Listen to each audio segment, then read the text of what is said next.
السلام عليكم ورحمة الله وبركاته. اللهم صل وسلم وبارك على سيدنا محمد. ازيكم عاملين ايه؟ منورين مطبخ نون. النهارده هنعمل اكله من ألذ الاكلات اللي هنعملها سوا مع بعضنا، المكرونه النجريسكو والفراخ المشويه. معانا المقادير: مكرونه قلم، معانا بصلايه، ومعانا نص كيلو بانيه، جبنه موتزاريلا، و5 معالق دقيق، وجبنه كريمي وكريمه الطهي، ومعانا لبن، كيلو لبن، معانا زيتون، ومعانا ملح وفلفل اسود، مرقه دجاج. تعالوا نشوف المقادير. معانا الحله هنسلق المكرونه، وبعد ما نسلقها هنعمل البشاميل: معلقتين سمنه على حبه زيت، محمرين الدقيق لحد ما، حاطه فلفل اسود، وواحده مرقه دجاج، ورشه سكر والملح. وبعد كده هقوم حاطه اللبن وهقلبها، وبعد كده هنزل عليها بالجبنه الكريمي اللي هي جبنه الشيدر، وبعد كده هنزل عليها بكريمه الطهي، وافضل اقلب فيهم لحد ما تلاقوا السمك اللي انتوا شايفينه ده. واول ما يدي غلوه هقوم حاطه الجبنه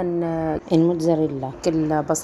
بصلايه صغيره هشوحها مع مكعب زبده، هشوح البصلايه لحد ما تدبل، احط معاها رشه ملح، وهقوم متبلاها. وبعد كده هنزل عليها، هحط الفراخ هشوحها وهنزل عليها بالفلفل الاسود، وبعد ما اشوحها هقوم حاطه الفراخ تبقى بالمنظر اللي انتوا شايفينه ده.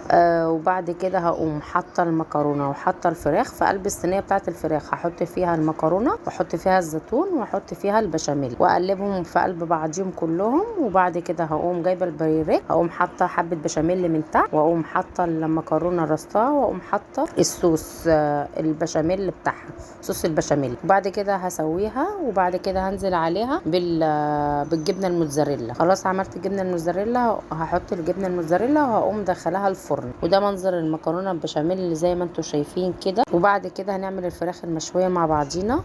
معانا فرخايه مشويه، ومعانا بصل وطماطم ضربهم في الخلاط، منعماهم قوي، بصلايه وطماطميتين ضربهم في الخلاط جامد لحد ما نعمت خالص. وبعد كده معايا زيت وخل وصويا صوص.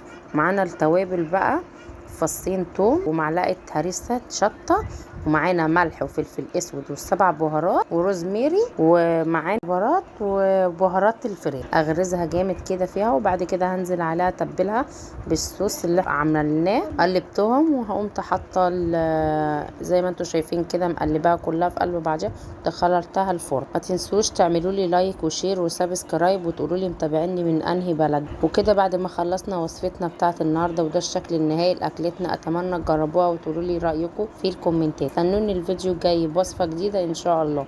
السلام عليكم ورحمه الله وبركاته.